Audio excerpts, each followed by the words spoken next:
రండి, వినండి, రక్షణ పొందండి. కల్వరి తేజం మినిస్ట్రీస్ వారు నిర్వహించు 14వ కల్వరి పండుగలు.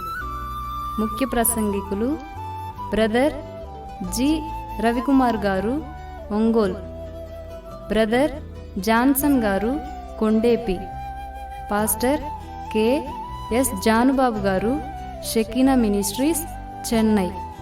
తేదీలు 2026 మే 6, 7, 8 బుధ, గురు, శుక్రవారములలో ప్రతిరోజు సాయంత్రం 7 గంటలకు. స్థలము కల్వరి తేజం మందిరం ఆవరణములో, గంగదనకొండ గ్రామం, కుర్చేడు మండలం. సభల కన్వీనర్ పాస్టర్ డి యాకోబు గారు, పడమర గంగవరం. ప్రేమతో ఆహ్వానించువారు బ్రదర్ జి స్టీవెన్ కుమార్, సంఘ కాపరి మరియు సంఘస్థుడు. వివరములకు 8855523229.